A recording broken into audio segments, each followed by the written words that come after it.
How about OKC? OKC! The youngest, well, I got to get this right.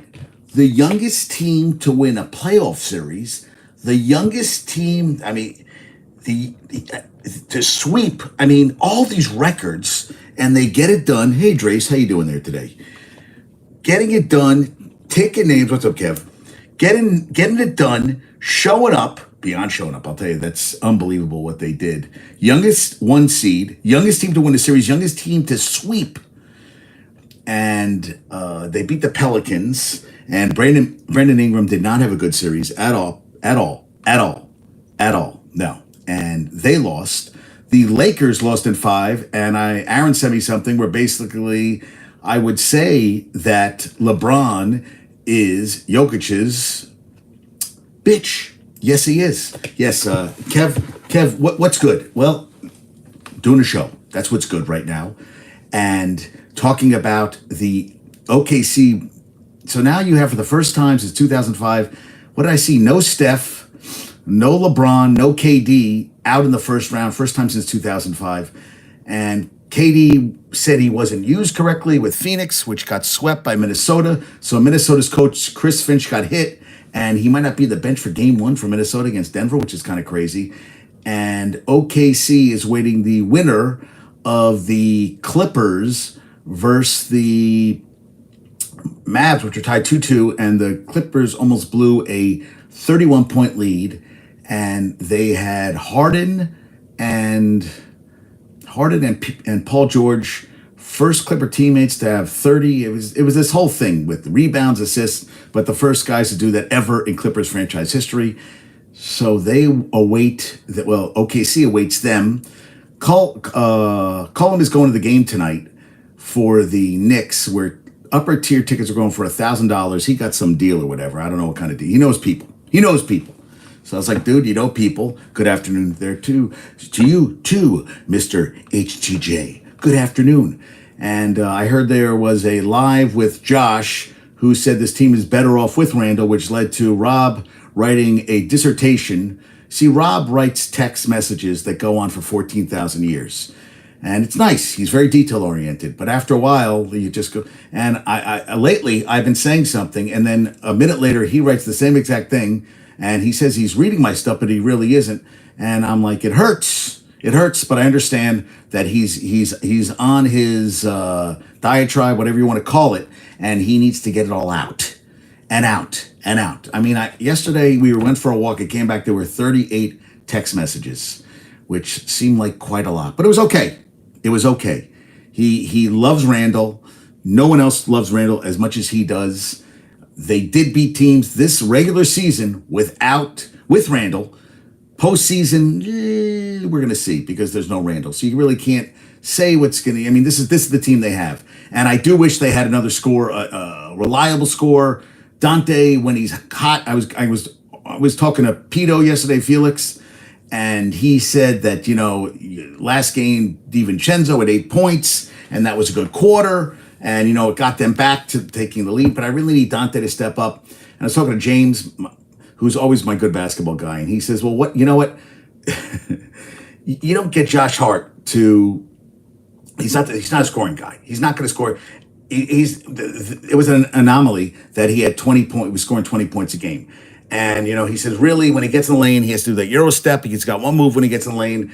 And everybody thinks he's going to hit threes galore every game. And, hey, but, last game, he really didn't score. And I know that Kelly Oubre was bashing, Brunson for taking 34 shots. Well, who else was taking the shots? And who else was making them?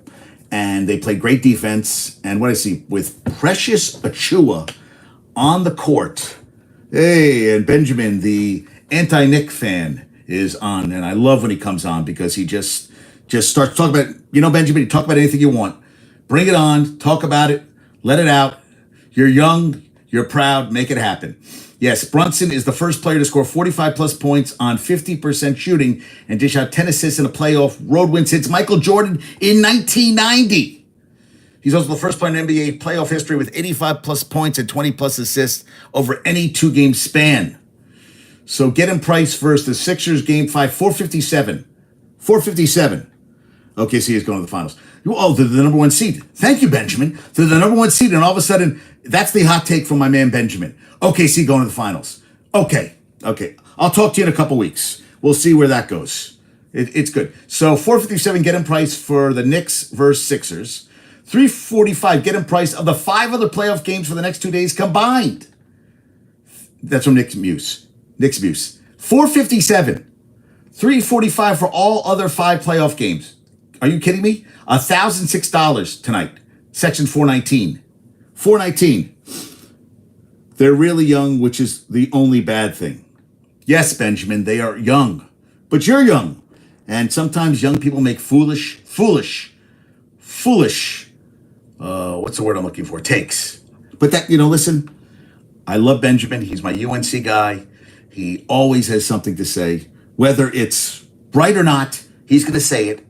And I respect him for that. I respect him highly for that one. So yes. The Knicks are 23-3 with Brunson and OG playing together, which is nice. Brunson career high. Knicks franchise career high, 47 points. How about Bernard King? 46 twice, 44 twice on that list. Blows my mind. 46, Ewing at 45, and Willis Reed at 43, Carmelo at 42 in the playoffs. I don't see Julius Randle anywhere on that list. Just saying. But, look at that. Yeah, Patrick Ewing had 45 and... Yeah, Patrick Ewing actually had 45, 44. So did Bernard King twice. So Ewing's on the list a lot. I mean, Brunson, that was a hell of a game, man. That was crazy. With Precious Achiuwa as a primary defender in Game 4, they shot 1 for 13. Tyrese Maxey and Joel Embiid shot a combined over 5 when guarded by Precious. Thank you. Hardenstein, no fouls at halftime. 5 fouls in the third quarter. He played 2 seconds in the fourth quarter. But the Knicks did hold Philly to 16 fourth quarter points. And hey, what's up there, Lon? How you doing? Everybody's getting ready tonight. So the Sixers collectively made 1 of 9 3-pointers in the fourth. Didn't make a field goal in the last 5 minutes. Maxey was 2 for 8. Tobias Harris, who disappears very, very, very frequently, he missed both of his shots. Kyle Lowry missed his only one. Cameron Payne went 2 for 3, and Kelly Oubre went 2 for 4. And I love this from Embiid because there were a lot of Knick fans. There were a lot of Knick fans. Yes. What's up with you, Jace? How are you doing? Yes. What is up? Unless you're talking to Benjamin. Or you're talking to me or Benjamin. But that's okay. I'm doing well. Thanks for asking. I love our fans. He said, I think it's unfortunate. I'm not calling them out, but it's disappointing. Obviously, you've got a lot of Knick fans. They're right down the road. Never seen it. And I've been here for 10 years. Yeah, it kind of pisses me off, especially because Philly is considered a sports town. They've always shown up. I don't think that should happen. Yeah, it's not okay. And they subbed out with 8:47. Batum got benched.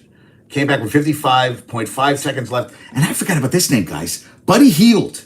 The big trade deadline acquisition was a did not play coach's decision. After not playing the final 3 quarters of Thursday's Game 3. I'm like, wow. MSG South. Yes, Kev. Now, Kev is in the chat now, and he's quite rambunctious. He has a lot of points he wants to get across, and get him across he shall and will and does.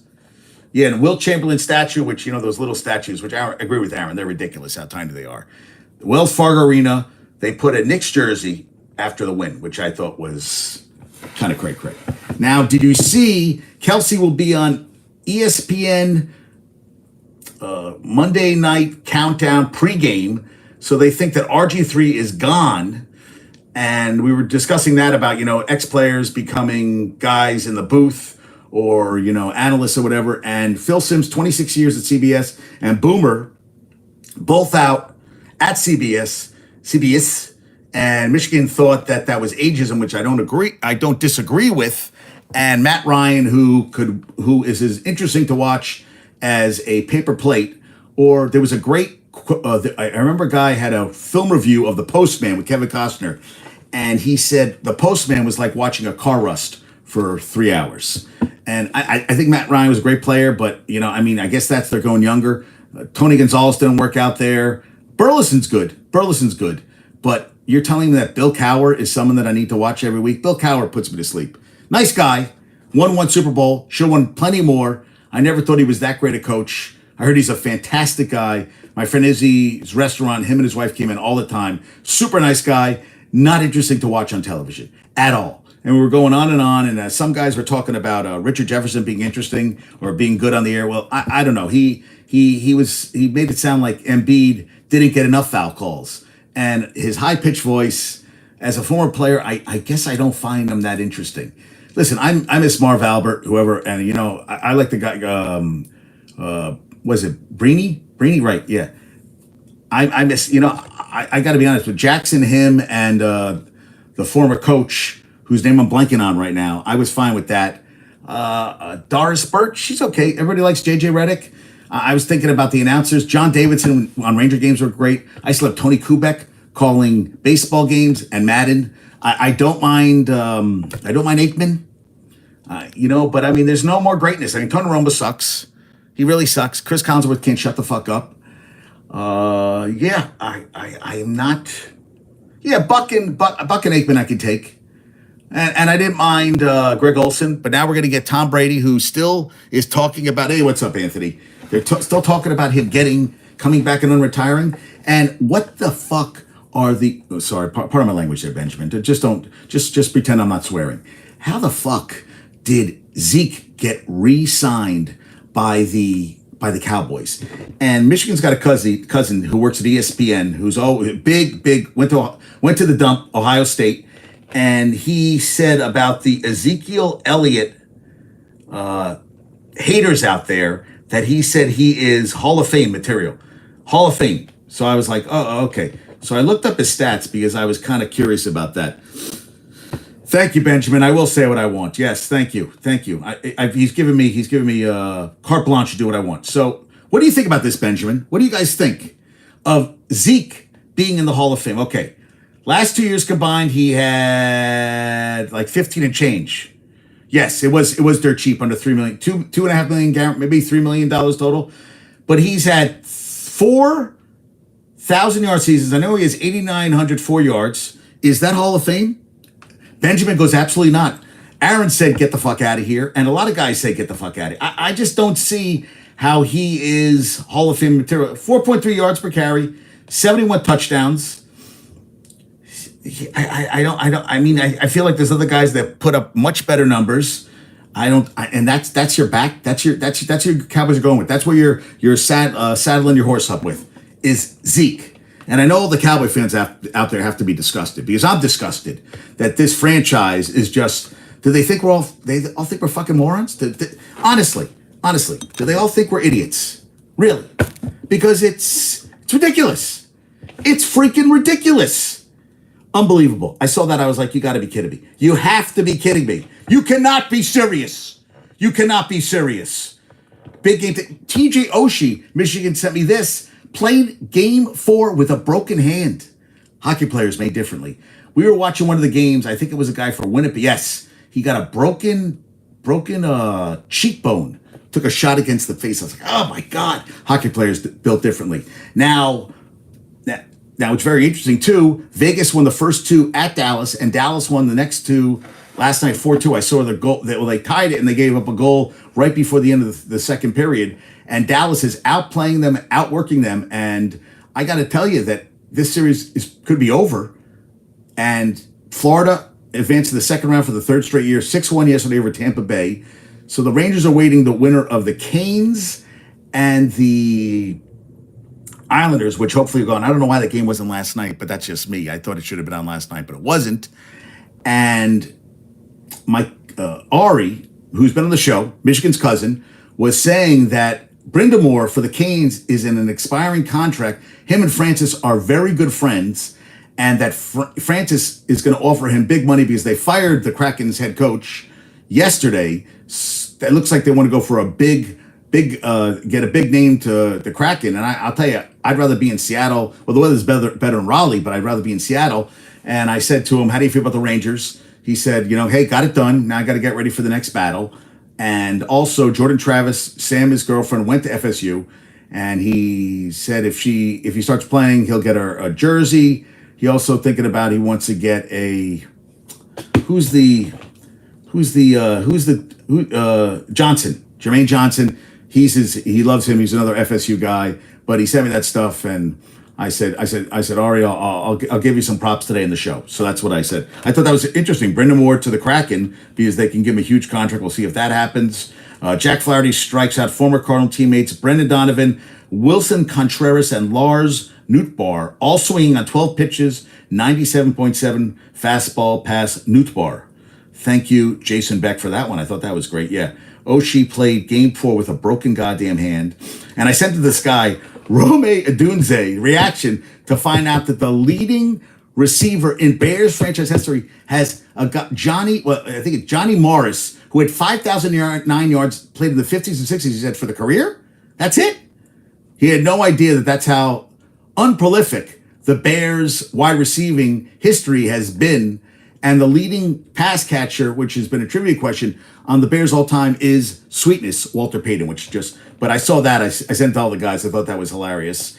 And Gumbo Chef, great workout today. He sent me a great reel on Instagram where it used all rockers as voices. And there was one for Ozzy Osbourne whenever the windshield wipers went of his voice. The grinding the coffee was Kurt Cobain. The popping of the popcorn was Van Halen, but only Van Halen to me is David Lee Roth. It was very well done. It was like an animated reel, very good. And it was from Gumbo Chef's friend. I thought it was really, really cool. Per NBA.com, this is from Tommy Beer, Minnesota's Anthony Edwards has generated more than 100 million video views across the NBA social and digital platforms since the start of the NBA playoffs, second among all players, trailing LeBron James with 130 million video views. And he said, I guess TV ratings are down, so the NBA must be dying. Yeah, it must be dying. No, it's not at all. It's not dying at all. And he is amazing. And KD, and this is the thing too. This was very interesting. This was from HGA Rob, who brought this to my attentiones. Well, check this out. The current salary cap for next season is going to be 189.5. The Suns owe their projected starting five a whopping $184 million. They only have $5.5 million under that threshold. That means a massive tax bill will come from even filing out their roster with minimum contracts. But even more importantly, the front office will have only a few methods to improve the roster, as teams over the second apron cannot use the mid-level exception or take on money in trades along with other restrictions in the new CBA. So they have draft night. They will have access on draft night to trade 2 first-round picks, number 22 this year and one in 2031, as well as holding a protected 2028 second-round pick from Boston. Good luck. Thank you, Schwinny Poo, for that one. I was like, wow, that is a lot of money for a couple guys. And they gave up on Chris Paul. He was, an aging and expensive point guard, but an accomplished one who very much understood how to organize offense. The trade moved 2 players out of the Suns' plans, Paul and Laundry Shamet, and second-round picks for Star and Beal. They believe made sense, but they never replaced Paul, which would cost them being swept in the finals. Who do I think is going to go in the finals? Dude, I don't. Benjamin, let me think.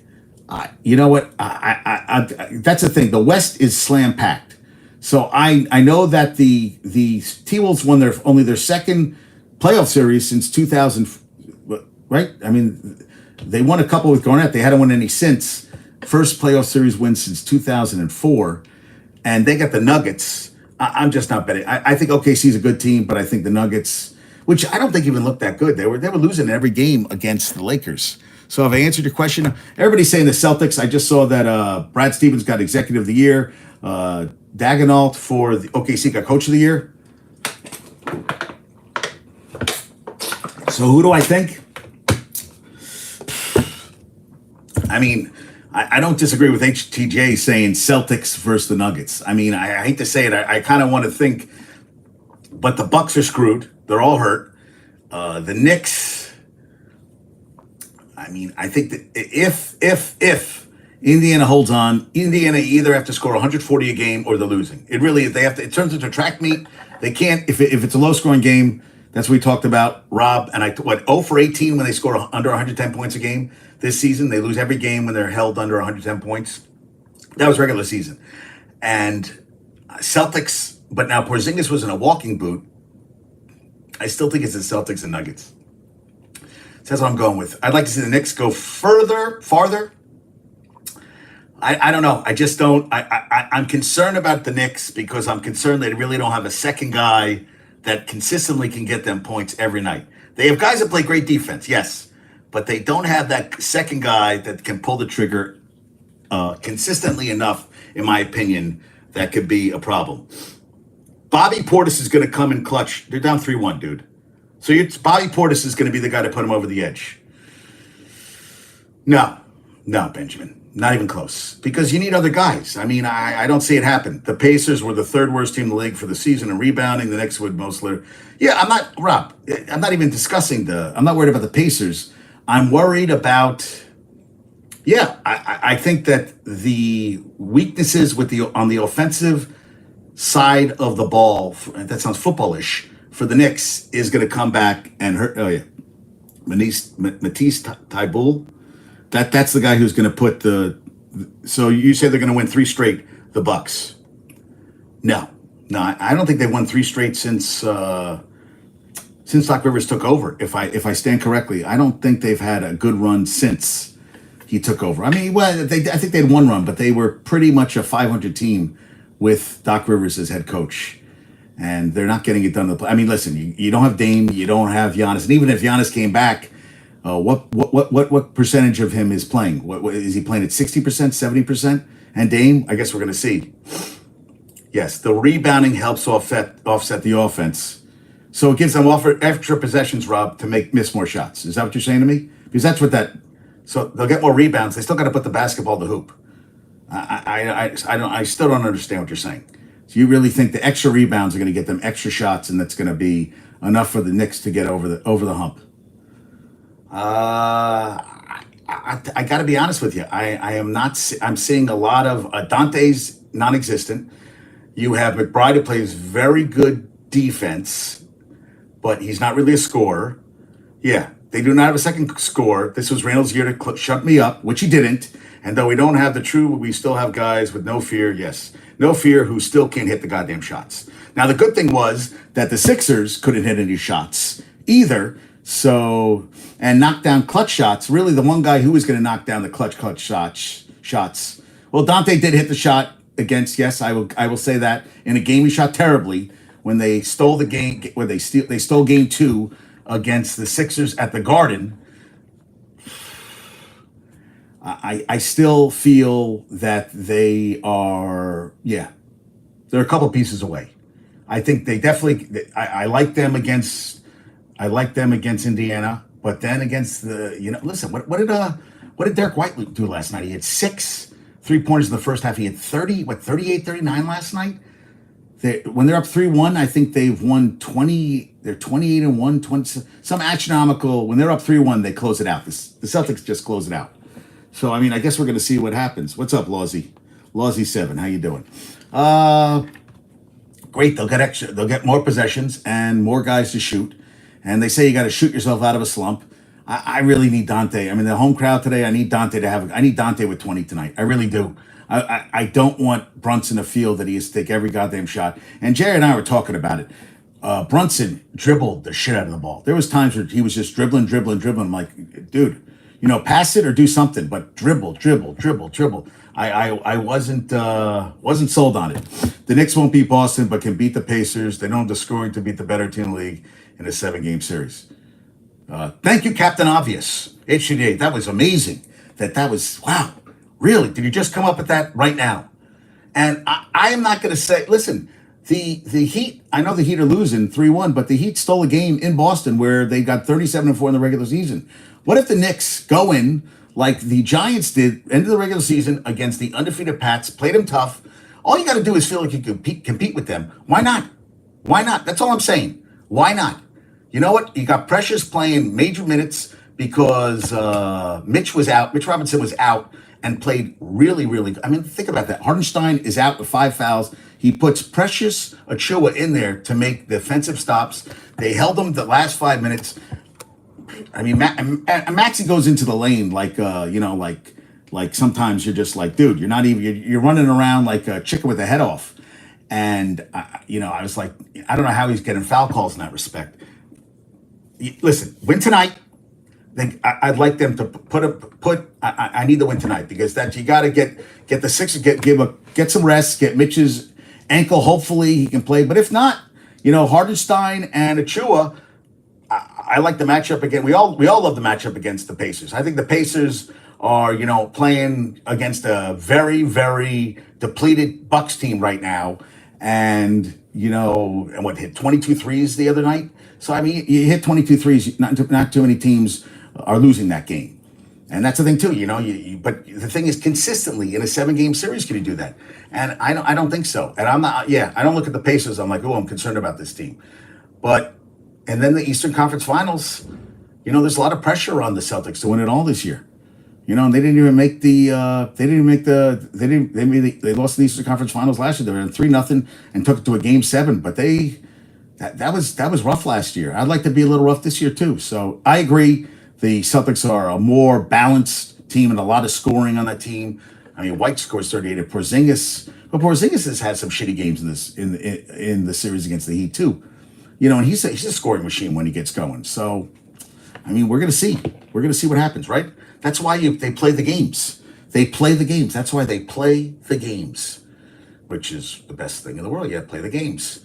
And not too many people care about this, except maybe Benjamin and I, because Jacoby Criswell, who spent the 2023 season with Arkansas, is coming back to.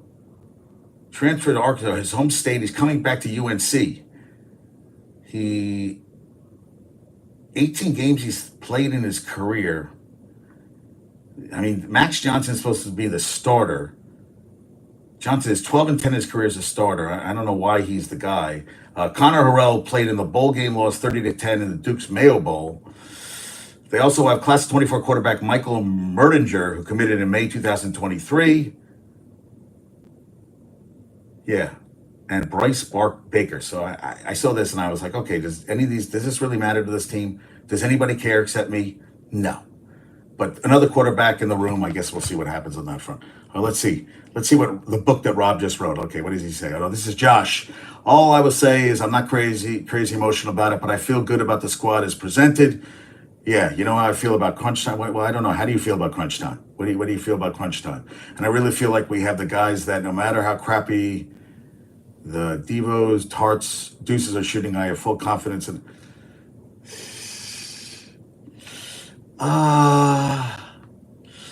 Sometimes yes, sometimes no.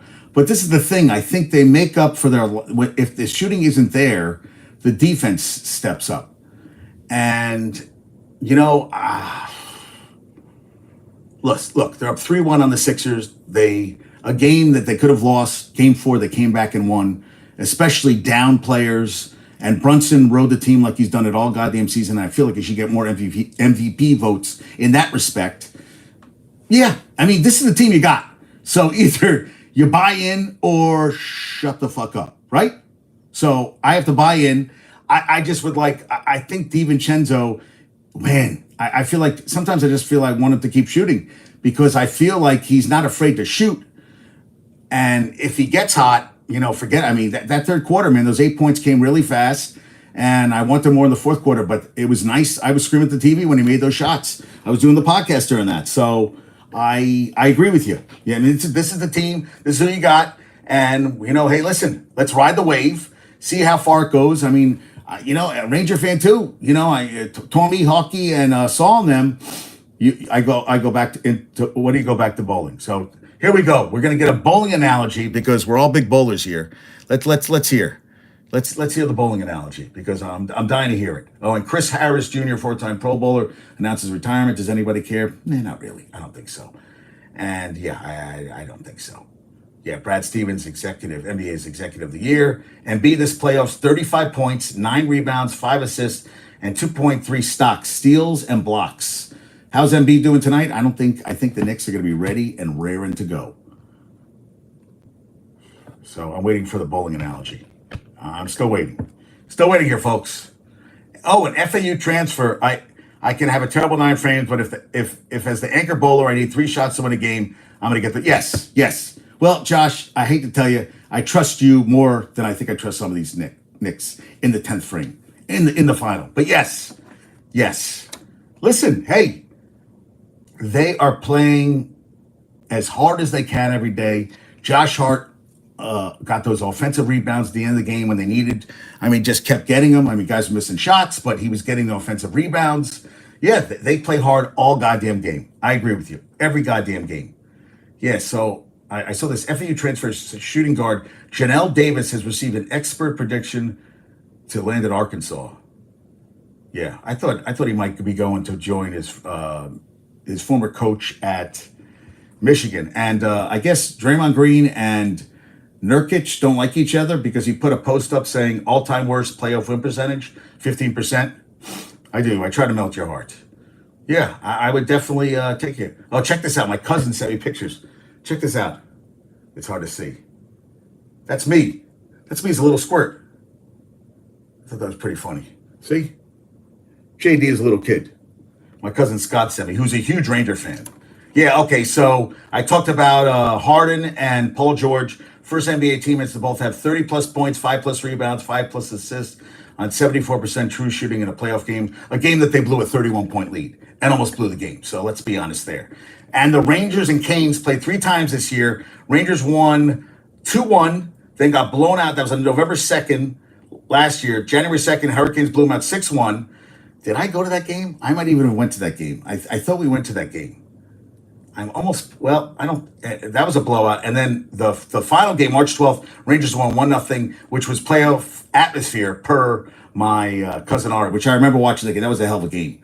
So let's see if they can keep it going. And Timberwolves have been around 35 seasons. Only the second year they've won a playoff series since 2004. I was wrong. Second time since 2004. Their Sportico's valuation for the franchise, $2.94 billion, which puts them 28 out of 30. Jesus Christ. I wish I was worth $2.94 billion. Yeah. And Avalanche, man, the Jets go Angus there going out fast. Who led the NHL in goals per game regular season 3.68, have scored 5 or more goals in all 4 games this postseason. Edmonton is who's playing tonight, right? Is Edmonton? I know the Yankees lost yesterday. Severino took a no-hitter into the 8th. My former doctor, Dr. B, who was the greatest doctor ever, was at the game last night and said Severino should have got a better deal out of the game. And then Diaz struck out 3 batters and get 1 pitch, gave a 2-run homer. They lost 3-1. They're 14-14. So they're going up and down. The Yankees lost 2-0. And I talked to Brandon on the Company J's site. He takes every game like it's life or death. And I'm like, dude, every game you're like destroyed over this stuff. You're destroyed. And he does. He cares about this team so much. Yeah, the greatest doctor ever is. I'll tell you, Rob. I don't know how you didn't make it as a comedian because you just have. It's timing. It's just timing. You have great timing. Yes, it is Doc Gooden. God bless his soul. God rest his soul. Hey, he got his number retired on that front. But what was I talking about? Yeah, so he went to the game, said, and Severino has pitched very well for the Mets, but a tough loss. Listen, and he said he was throwing up to 97 in the 8th inning, and it was not warm out last. It got a little chilly last night. The Yankees lost 2-0, and they're saying that the balls in the new, that's what Brandon said, I guess they brought the fences in, or what it would have been a home run at Yankee Stadium was, they pushed it out, so it wasn't a home run there. Yes, great signing by Stearns. Great signing. That's what everybody's saying, that's a great signing by Stearns. I totally agree with you. Yes, yes, and yes. So the Yankee game was over fast. Oh, and that's what he said last night to me, Dr. B. He said it was 8:20. He goes, the Mets are going to get a win. I'm going to get out of here before 9 o'clock. Alas, they didn't win the game. So you got Sixers tonight. Columns going to the game. Cubs, Mets. So Yankees tonight, who's pitching? It is Nestor. Nasty Nestor, the 18-10 Baltimore. And Yankees are 19-11. Gunnar Henderson, 10 home runs before May 1st. The youngest guy to do that, 22 years young. Did I say the Mets gave up the winning run? He gave a 2-run homer in the 9th, right? Edwin Diaz, last night. Yes, they lost. 3-1. That's what I was saying. Yeah, that he said 1 bad pitch. That's what, I didn't see the game. We were watching at that point. I wasn't watching baseball, I'll tell you that much. Was watching a shitty show called Tracker and SWAT and some other. Yeah. Who gave up the tying run? Who gave up the tie? I don't know what you're talking about, Rob. Don't know. Yeah. Last night, weren't they up 1-0? They were up. Nimmo hit a home run in the first. He gave up a tying run in the 8th, and they lost it in the 9th. I don't know what you're talking about. And tonight is Shomanea, who's had some hard luck, but he's pitched all right. We'll see how he does. Yeah. Go back and look at the Mets gave up. It was a fielder's choice. Yeah. It's still giving up the tying run, dude. What's the problem? I love how Rob wants to argue how the Mets gave up a run. Rob, just say what you want to say. They were up 1-0. They allowed the tying run to score on a fielder's choice. What was a horrible decision? What, to take him out? You're writing sentences. Better to text me and just text me what you're saying, because I really don't know what you're texting me, dude. I don't know what you're saying. What was a horrible decision? I didn't watch the game. All I saw was Severino had a no-hitter. I was asking, no, I did not see any of it. No, I did not. Did not watch any of it. All I saw was that he had a no-hitter. I'm really not into baseball, 28 games of the season, especially I'm not watching. I'll tell you, I'm more of an AL guy. I don't ever really put on the Mets game. Ever. Yeah, I really don't. And yeah, no, I did not see any of it. I saw it was a fielder's choice that he scored, right? That was a fielder's choice. But please tell me, please fill me in. That's what I'm asking you. But you were at work yesterday anyway, weren't you? You weren't watching the game. And I was watching basketball, I was watching hockey, and I didn't get home until 8 o'clock last night. Yeah, I didn't actually get back in the city until almost 8 o'clock. And then I had to be up really early this morning, and I stayed up too freaking late, and that's a story for another day. But yeah, so I don't know. So whatever you're talking about, yeah, so he's not texting me, so I don't know. I did not see, but all I know is that Severino got jobbed, hosed, whatever you want to call it, all of the above. And Anthony Edwards, for all those who care, players with in NBA history with multiple 40-point games before turning 23. Edwards, LeBron, KD, Kobe, Luka, Amari Stoudemire, John Morant, and Bob McAdoo. Thank you, Aaron Gleeman, for that. I know we're all excited about that. I have a trivia question for today, don't I? I just realized I could do another Rangers trivia question today. Yes. Michigan did not get that right. Sam Rosen seems to get them right all the time.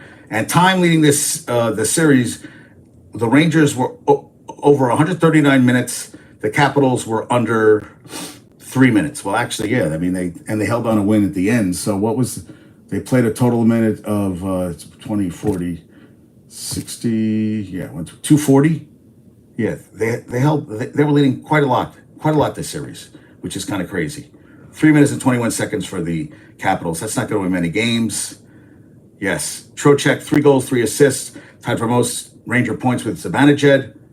Power play, 2 goals and assists, and a 69% face-off win percentage, best in the NHL playoffs, minimum 20 face-offs. Mr. Trocheck getting it done and getting it done well. Yes, Rangers 3-2 all-time in games 4. Now they're 4-2 when leading 3-0. So now they're 4-2. A stat that no one gives a shit about except me, except moi. So yes, they got the win. I mean, Brunson, listen, he's going to be pumped up. He also is the first player in NBA playoff history with 45 plus points and 10 plus assists in a game where a player's team scores under 100 points, which is crazy. That's just nuts, right? Yeah, we were talking about the Eli Manning versus we were talking about that last show. Manning versus Breeze. 52-49. Manning threw 356 touchdowns and Breeze threw 505, 7 touchdowns. That's kind of crazy, right? That is crazy. Oh, and I did get Tommy's friend Sammy we're friends now on Instagram. She is quite fiery. I'd like to get her on the show because I want Michigan on, but Michigan will never come on. But I'd love Michigan to come on the show. She will not. So, what are you going to do? You can pray, you can try. It just doesn't happen. Now, Carrie Champion said that last night was the last game you will see LeBron in a purple and gold. I mean, I guess we're going to see what happens on that front, but that's what she said. I mean, does that mean anything? Opinions are like assholes. Everyone's got one, but I'm kind of curious, will that come to fruition? We shall see. How about, we talked about salaries. Durant, Booker, and Beal combined $150 million this next season in their payroll. Thunder, Shai, J-Dub, Chet, Giddy, Dort, Kason, Isaiah Joe, Wiggins, Lindy, J. Will, Kenrich, and Dieng combined $103 million. I don't know how they're going to do it next season. I really don't. I don't know how they're going to get it done. That's a lot of money, and like Rob sent me, $5.5 million left over, and they can't get the mid-level exception. Yeah, that's a lot of shekels, folks. All 5 started for OKC last night, double digits, as they won 97-89, first series win since 2016.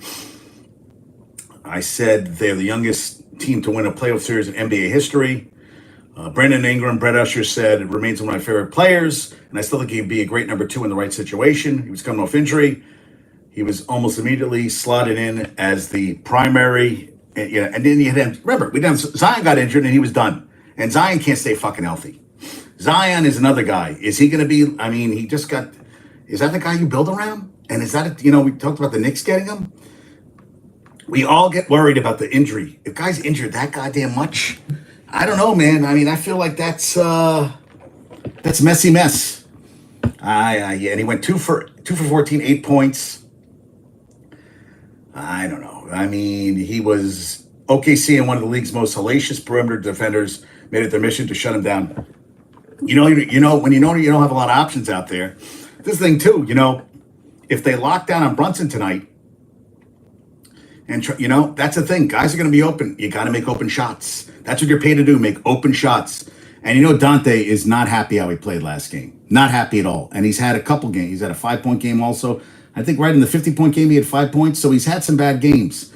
I really would love to see, that team that was lighting it up and playing great basketball. Yeah. When he's, yeah. But what, Josh, what does that mean? What does that mean? He's proven when he's on the court, he's a game changer. What does it matter if he's a game changer if he can't stay in the goddamn court? So he has a lot of talent, but he's always fucking hurt. He's always hurt, Josh. I mean, nonstop. He's just always hurt. I mean, that's the thing. He's always goddamn hurt. You can't help the team if you're not out there. What did the Parcells said? It can't help me if you're in the training room all the time. I can't have guys in the, yes, game changer, great player.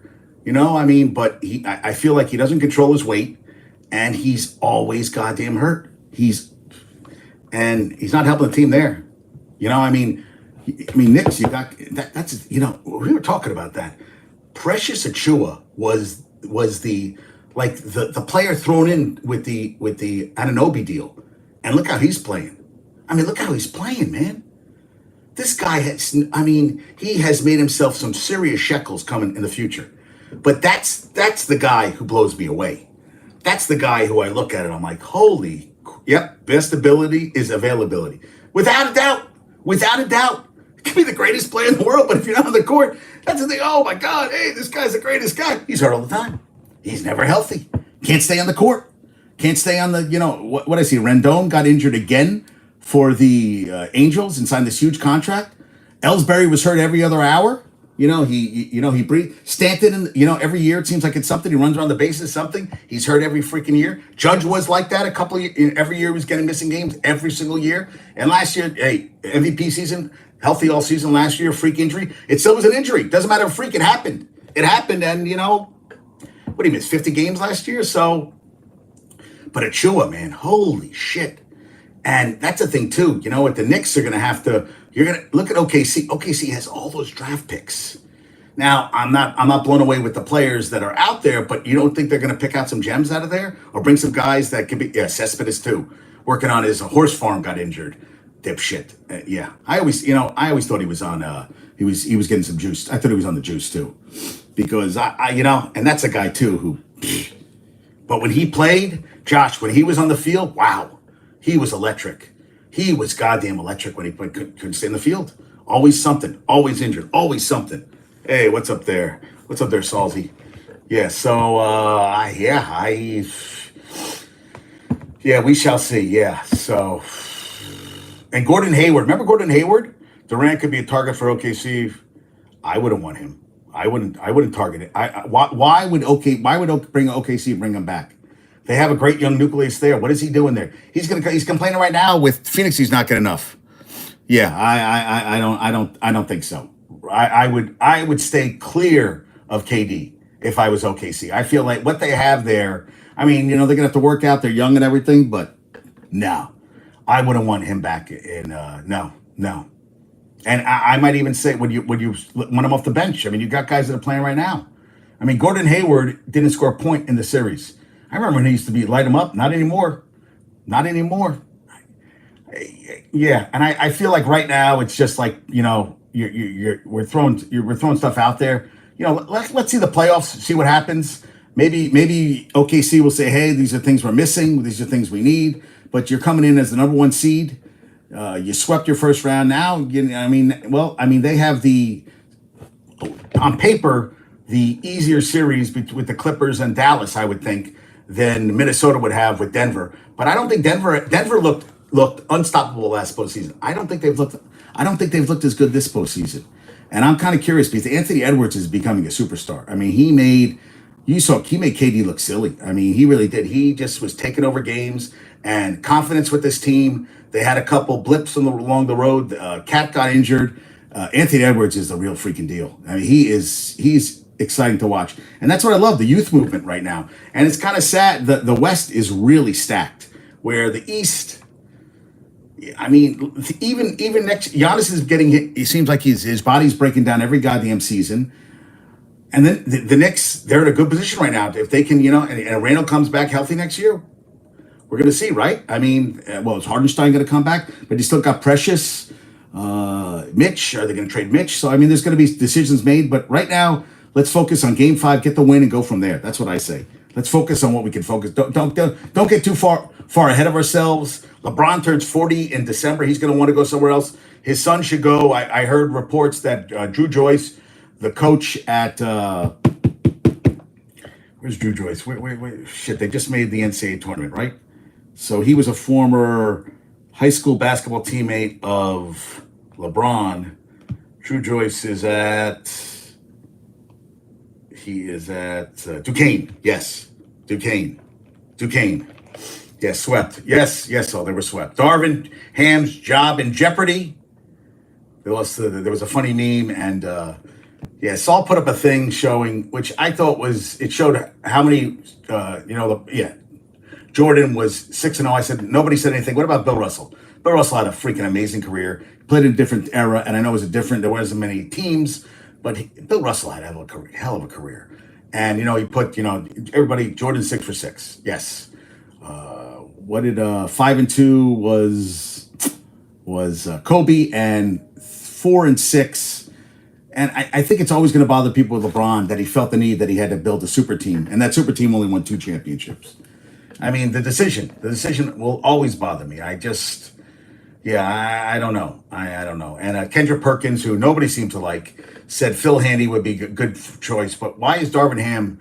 And then when they say that no coach besides Riley and Phil Jackson have gotten past, I think, 5 years with the franchise, like if you're not those two guys, you're let go kind of quickly. So we're going to see what happens. Promised 8. He promised 8? What do you mean LeBron promised 8? I don't remember LeBron promising 8 championships. No, not even close.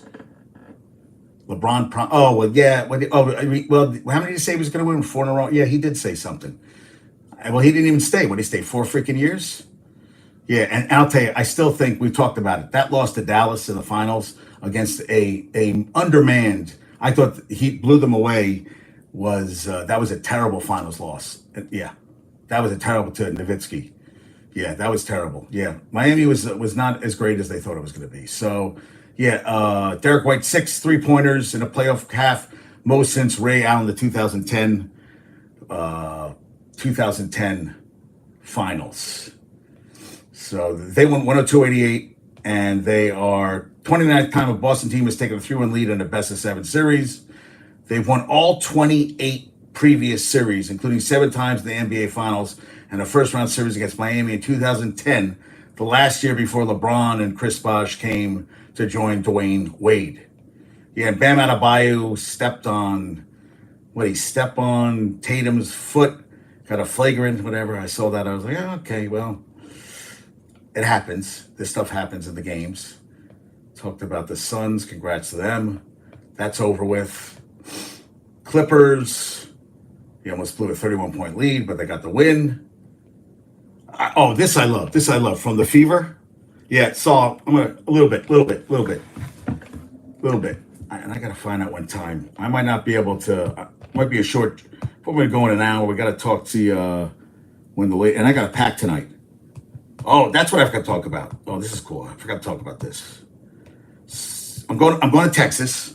My cousin's Hal's birthday is Thursday, and he plays on a hardball baseball team. He is a season ticket holder for the Astros. Thursday night they're playing against Cleveland. So his team is called Sugar. Because I guess Sugar, and I forgot why they're called Sugar. Well, it's the sugar product in Texas. They play hardball. One of the guys on his team is it a cousin or is it let me check this out. So he sent me this the other day. A guy I play with on Sugar has a brother. His brother plays on the Cleveland Guardians, getting us batting practice field passes for Thursday night's game. Us two. That's where I'm going Thursday night. How cool is that? Batting practice. That is very cool. So Tony East writes about the Pacers and the Fever. You have Nalisa Smith from Baylor, averaged over 15 rebounds and assists last year. She said a rookie year featured many games in Indiana Farmers Coliseum before they played in Hinkle Fieldhouse. She called it a barn. Training camp that year was at a place called the Factory. She said, we used to play in a barn with 6 fans. Now we're going to be playing in sold-out arenas. Oh, and also this. So Danny, guys, and I'm sorry I'm going to miss you at the game, but we will hang out. And also, I told you I hung out with my buddy Danny. Danny is a baseball coach at St. Elizabeth, which is a D3 where Alexia George is a catcher, one of the only female. Kick him. Kick a Tuvi in the face. And I met Ed DiMaggio, who was a cousin of Joe DiMaggio. And actually, Rob today, or as Michigan calls him, Podcast Rob, sent me Lenny Randall did a drag bunt and then knocked down the pitcher, which led to an all-out brawl. Was he playing in the Mets? I think it was Cleveland. I don't know where Lenny Randall was playing. But one of the Indians tried to get into the stands at the fans, had to be pulled down, and it looked like he was going to fight one of his teammates. So he sent Ed DiMaggio said I think to Lenny Randall, hey Lenny, I hope you're doing well. I was talking with a friend of mine who has a sports podcast in New Jersey. I told him you would be a great guest. Let me know if you're interested. I sent you his contact info if you want to get in touch with him. He knows of you, of course. Who doesn't? I told him you're an awesome person. Miss you, brother. Let's connect soon. And I thought that would be really cool. So that was one person they reached out to. Al Leiter and Rick Peterson. All these guys, I was like, dude, this is awesome. This is fantastic. Yeah, I was like, yeah, let's make it happen. Let's make the dream work, teamwork, all that stuff work and make it happen. That's magical. That's really magic. So I got really excited about that. So that's going to be fun. UNC, Kate Tyson, brother of Denver Nuggets rookie Hunter Tyson. He won the Missouri Valley Rookie of the Year. He's going to be on the team this year, 2022-23 at Belmont. Then improved to a sophomore year to earn second team All MVC. He's averaged 16.6 rebounds per game, 49 from the field, 47 from 3, 86 from the free throw line. Yeah, he may be the best shooter in the portal, having drilled 45% of his nearly 300 three-point attempts over his 2 college season. Preparation superb. He fires with perfect alignment to the rim and generates a beautiful high arc with a tremendous rotation of the ball. He should be even more dangerous playing next to better players at a high major, which is UNC. He'll either space the floor for them or kill opponents from distance when they devote too much attention to drivers. He got to the rim by attacking closeouts or finding open areas to cut effectively in Belmont's offense. He could be a difference maker for a high major team, which he's going to be. He's not a sieve on defense. His floor spacing impact on offense will be instantly enormous. Thank you, Sam Viceni, for that one. So look at that. Hey, UNC, Josh, Benjamin, things looking up. Things looking up for the boys. What do you think? And UConn picked up St. Mary's transfer Aiden Mahaney, who was all West Coast Conference last 2 years. Jesus Christ, another guy they got. Another guy. 14 points, 38 from 3. Backcourt addition. Unbelievable. Guards Tristan Newton and Cam Spencer are out of eligibility. Donovan Clingan and Stefan Castle entered the draft. Redshirt sophomore Alex Caravan also went to the draft, but he could return. They have Hassan Diarra, 6 Man of the Year. They have a lot of guys, man. They have 3 ESPN 100 recruits. And they got former Michigan big man Taris Reed. So, I mean, Danny Hurley. That team could go on a run for a long, long time. Gray Nussels returning to Alabama next season will use his additional year of eligibility per his IG page. And Adrian Wojo said that Florida Atlantic 7-foot center Vlad Golden, withdrawing from the NBA draft, he's going to go join Dusty May, who he played at FAU with 16.7 rebounds and 2 blocks. So now he is going to be, hopefully they'll be better than last year. We'll see what happens. How about this with the Cubs? How about this from Christopher Kamko? Always this great stuff. Cubs improved to 11-0 this season when their starter goes 5.1 innings. Thank you, Chris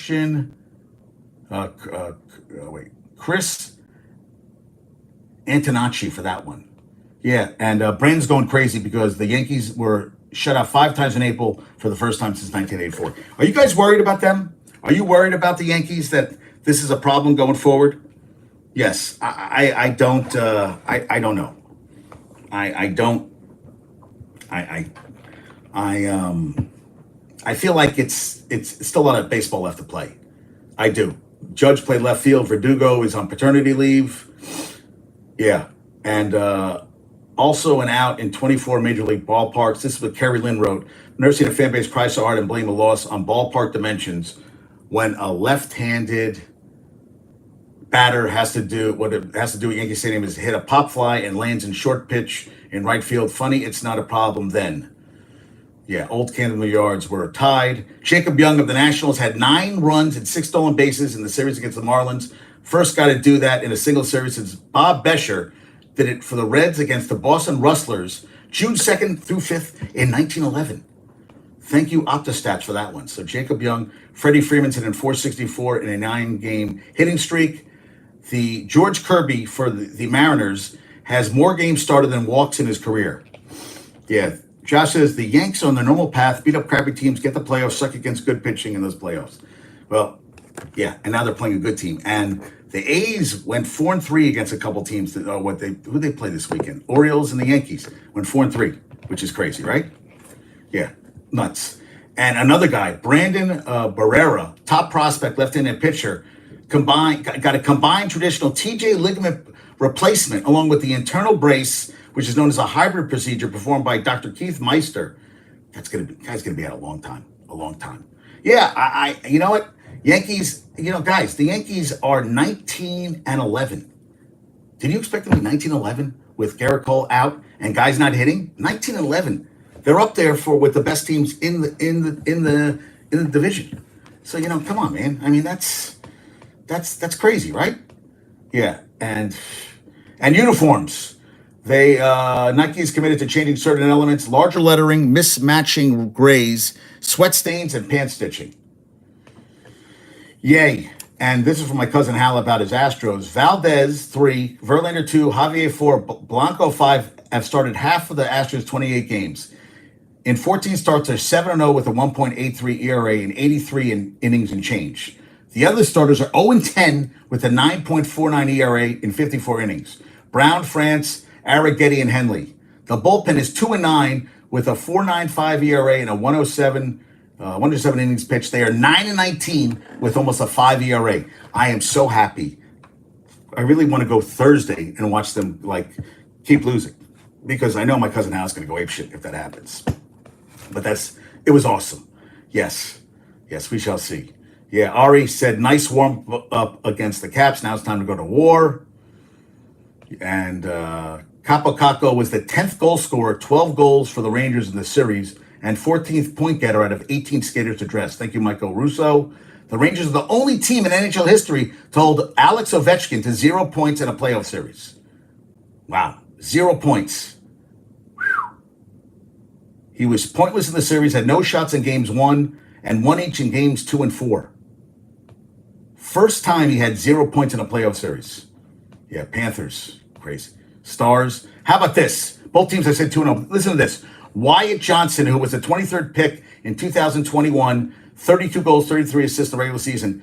The 5 players drafted before him in 2021 and the 10 players drafted behind him have a combined 22 games played in the NHL. He just played his 23rd playoff game last night. Where are you going? Saul, you leaving? Saul's leaving? All right. Saul's gone. Saul, we'll get you next time. It's all right. Okay, this is interesting. Since 1992, Bears have 36 quarterbacks. Bears have used 36 different starting quarterbacks since Favre first suited up for Green Bay. In 2017, they traded up to draft Mitch Trubisky, now a journeyman over Mahomes. 5 years later, they drafted Fields. Now they're going with Caleb Williams. And, see ya. Okay. Yeah. Yeah. Ovechkin, big see ya. Big see ya, dude. And Lee Steinberg, who's Mahomes' agent, said it's a combination of scouting and development skills. All the quarterbacks that haven't made it, that can't all have been bad draft picks. They just can't. Drafting and the evaluation process is way too thorough. He believes public displays of patience and sincere acts of support are crucial, which Bobby Beathard, a lot of arguments between Leaf and Bobby Beathard. And everybody said that Leaf had more potential and a higher skill level than Payton. But the thing was, Payton had more up in his head. Because remember, he set the record for most interceptions by a rookie. What was it, 28, 26? What did Payton do that first season? He had a lot. He still, that's the one record he's not happy about. But Peyton Manning, I don't like when I mess up. Peyton Manning had, I'm trying to find his, okay. So Peyton Manning in his rookie year, 16 games, they went 3-13, 575 passes, 3,739 yards, 26 touchdowns, 28 interceptions, which was a rookie record. The next year, he went 26-15 over 4,000. The year after that, 33-15, 4,413. Guy was just amazing. To think these stats are just crazy. 5-39 touchdowns, 71,000 passing yards. But that's what he said. And that they were, Beathard, so that was a problem with Leaf, who went 4-17 as a starter. And Bill Polian, that had supported Manning, even though he threw 28 interceptions as a rookie. And then there's Andy Reid. Donovan McNabb backed up Doug Peterson after being selected second overall in 99. Played only sparingly until week 10 when he felt comfortable to give him the reins. And it's no coincidence that the only rookies that of the 4 quarterbacks picked that year, McNabb and Dante Culpepper, became effective starters. Tim Couch and Achilles Smith, nothing to write about there. And Brian Gutekunst, who's the GM for Green Bay, said it takes time for rookies at any position to adjust to that faster-paced game. I was talking about it with Gumbashev today. Then throw in the responsibilities heaped on a quarterback, running a huddle. Maybe for the first time, most use no-huddle offenses in college, reading more complex defensive coverages, and making protection and play call changes at the line of scrimmage. This all happened before the freaking play. Then you got to get the ball off in 3 seconds. The amount of information he has to process in such a limited amount of time, all the leadership stuff and intangible stuff, there's a certain amount of athletic gifts and talent you have to have. And then there's so much more beyond that. And I think the right thing, and I think the thing that is lost at times is how much of it has to be developed over time. Now, we talked about Zach Wilson, who, that's what Gumbashev was asking me today. And I think they fell in love with him with his pro day. And college was a lot different than the pros. And there's guys you have to adjust. And not everybody can handle it. RG3 got injured, never came back. I didn't think he put in the work. And then they got Kirk Cousins who took over. And Kirk Cousins is inadequate. Everybody talks about Kirk Cousins. They go, yeah, he's not the guy to take you to promised land. That's what everybody says. Not the guy to take you to promised land. Just not that guy. And, I don't disagree. And there's also different spacing. There's different hash mark alignments in college and pro football. In college, the chalk markings that indicate where the ball will be snapped are 40 feet apart. In the NFL, it's 18 feet 6 inches, meaning the ball is near the center of the gridiron. And it's easier to scheme receivers open in college, while NFL passing windows, that's what Payton said about it. He said, that's open. That's open. That's it. That's it. That's all that's open. So I can do this thing on my, I don't know if it'll work with, no, it doesn't work with IG or this. So there's a thing I can do if we FaceTime, I can do these cool little things I can do on my Yeah, it doesn't work I'm on YouTube, but it's kind of cool. Do little special effects. But that's what Peyton said. It's that big. That's open. In the NFL, that's open. It's not when you think that's open. That's what he kept saying. That's open. It's easier to scheme them in college, while NFL passing windows are much tighter thanks to narrow hash marks and faster defenders. All that requires faster decision making and greater accuracy. Accuracy. You got to be like this. And as you can see in the NFL, listen, Justin Fields, and I'm not saying he had the best coaching and the best team around him, but he really looks off. And Lamar, I love Lamar, but Lamar, when he's off, it's really off. Like that's what I always said about Eli. When Eli's bad, he was really bad. But when he was great, he was great. But, also line, whatever, didn't have the time, whatever. You need time. You need that line to protect you. And Eli had a lot of his career, did not have that line to protect him. And that's what my buddy Harris says all the time to me. They never had the great line. They should have invested in the line for him. And, they had 2 great runs. And other than that, they really didn't do a lot. It's kind of sad. And in the modern era of NFL drafts in 67, 130 quarterbacks in the first round selected. 47% have won a playoff game as a starter, according to NFL research. And just 58 of those quarterbacks, 44.6%, have garnered Pro Bowl. So 61% have won a playoff game as a starter, less than 50%. And just 58 of those quarterbacks, 45%, have garnered Pro Bowl honors. Just 8.1% won a Super Bowl as a starter. And 2 of those 13 didn't even win the Super Bowl for the original teams. Thank you, Mike Jones, for that one. I thought that was crazy, right? Think about that. Think about that. 13 won a Super Bowl, and 2 of those didn't even win with their original teams. And I saw that the SEC had 60 draft picks. Well, they had 59, 18th straight draft. SEC has led with the most draft picks. The last time another conference finished with the most picks was the ACC in 2006. So that, all right. And the Steelers, hey, listen, they got Trey Fatanu from Washington. They got Zach Frazier, the center from West Virginia. They got South Dakota State offensive guard Mason McCormick with the three of the first 5 picks. Peyton Wilson, if he can stay healthy, could be the biggest steal from NC State, but he's had injury problems. Becton signs a 5.5 up to 5.5 million. Good luck. Enjoy playing for the Eagles. They got Quinion Mitchell. They traded back from Toledo, who everybody's saying is going to be good. Cooper DeJean from Iowa in round 2, and they got running back Will Shipley, who played really well at Clemson. When they needed big plays, he was always there. And Jeremy Trotter Jr. So that's there. The Bears, they got Caleb Williams, Rome Adunze. They got Yale offensive tackle Kieran Amagadije. So we'll see. And they got Kansas edge rusher Austin Booker. So these are some of the teams we're going to see what happens. Yeah, Brady, they said might come back and coach. Dude, 47, you come back to play football. Who wants you? What do you think, the Raiders really want you? You really think you have what it takes to be? I'm getting tired of the Brady talk. I'm like, Brady, I keep myself, I don't give a fuck, Brady. I don't care. You're 47 years old. You know what? You know what? Sometimes you just got to let it go. It's time to let it go. You know what? You had a great career. And I'll tell you the truth. Your last year with Tampa Bay, I wasn't that impressed. I really thought your game fell off a lot. And I didn't see the same Brady. And I saw an angry Brady screaming. And all of a sudden you think you're going to come in at 47 and start playing the game? Dude, Father Time always wins, dude. He wins every fucking time. I'm just like, enough already. But the Pats did sign defensive tackle Christian Barmore, $92 million, 4 years, $41.8 million. He did have a very good season last year. 8.5 sacks, 49 pressures. Better against the pass than run, but he's adequate. So locking up the younger guys. They didn't get Calvin Ridley, but they got KJ Osborne. I think that's not the same thing, but good luck to you. The Vikes got to exercise fifth-year option on Christian Darrisaw, who was drafted in the 23rd pick, 2021 draft at Va Tech.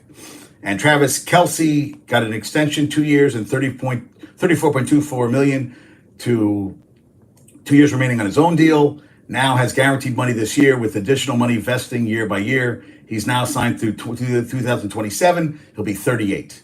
He's the highest paid tight end in football. And I love this from Mike McCartney. He said, did you know roughly 20% of starters in the NFL went undrafted? Not calling anyone out, but let's not act like draft day is the final verdict. don't disagree. So T. Higgins wants the same deal that Pittman got from the Colts, which was 3 years up to 71 million, 46 million guaranteed, 24 million a year. And he says they haven't come close, which, come on, I'm shocked. Since he is always a little cheapy cheap. So, I mean, it happens. And Cowboys drafted former Southeast Missouri State wide receiver Ryan Flournoy in 6th round, number 216 overall. He produced the fastest GPS of the wide receivers during position drills at the 2024 Combine. You know who did it in 2023? Puka Nacua. Maybe, we'll see what happens right there. Yeah. And Elliott's getting $2 million guaranteed up to $3 million. He sucks. 3.5 yards per carry last year, 3 rushing touchdowns. Yeah. No. And Tank Dell was at a party after midnight in Sanford, Florida. Some teenager opened fire. He got wounded, but it's a minor wound. I'm like, kind of scary shit, dude. 16-year-old suspect was open fire. There was a disagreement. Listen, he had a pretty good year. He broke his leg early December. Yeah, thank God he's going to be okay. And Talia, to his brother, will participate in the Seahawks rookie camp this weekend. Good luck to you. This is from Morning Blitz. Alabama has produced 133 draft picks in 2009, most of any program in that span, and has had at least 7 players drafted for 13 straight years, 2012 through the present. The Tide has had at least 10 or more players selected in 5 of the last drafts. It's crazy. 2017, 19, 21, 23, 24. And Cameron Howard, who was at Charlotte, has 3 years of eligibility remaining. They think he'd play the slot. He's a big guy, cover big receivers. He's coming to Bama. So he's a guy they picked up. They also picked up some other... They got Caden Proctor, who left to go to Iowa, came back, and kicker Graham Nicholson from Miami of Ohio. I mean, I would think big step up. We'll see what happens there. And Alabama defensive back transfer Peyton Woodyard, who might go to... He's a former top 115 overall in the 2024 recruiting class by 247 Sports. That's a guy. That could happen too. There are deep discussions to have sharing revenue with athletes in the future. That's what they met with on Capitol Hill.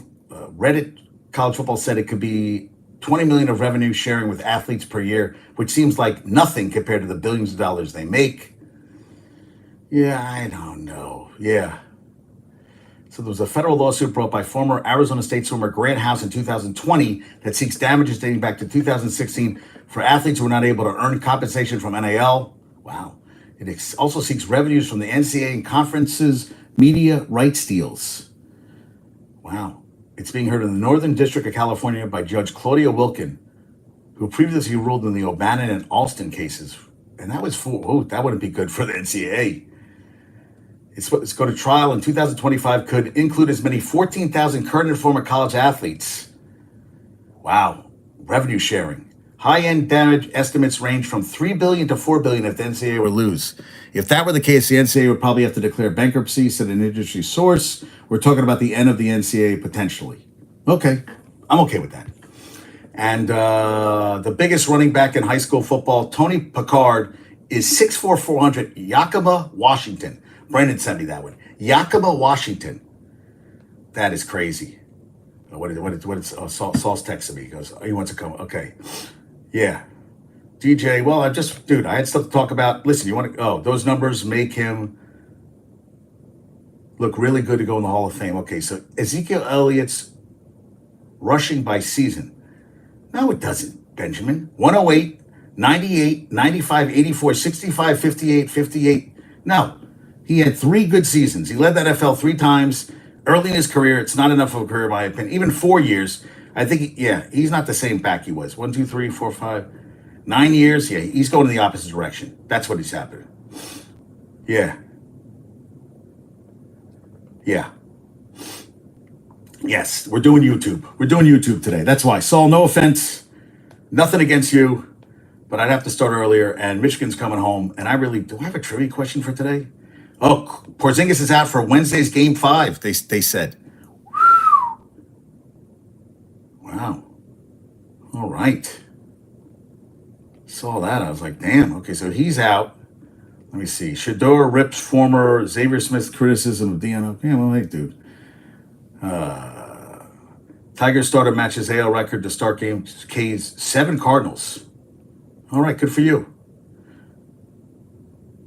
LBJ, Bronny may not team together. Playing with son no longer priority to LeBron. You think so?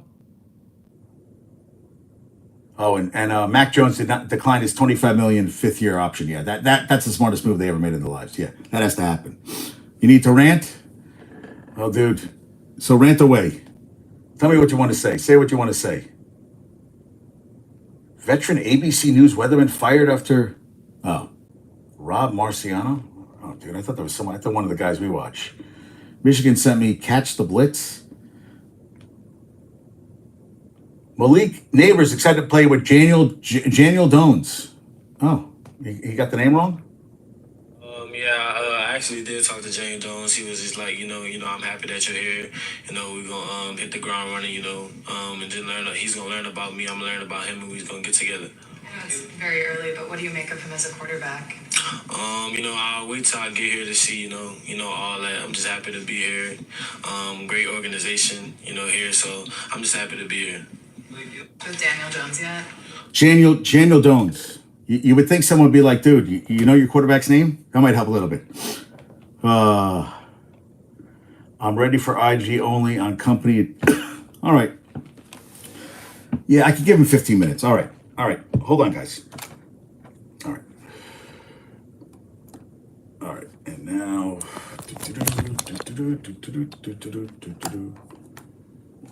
I got 10 minutes. Come on.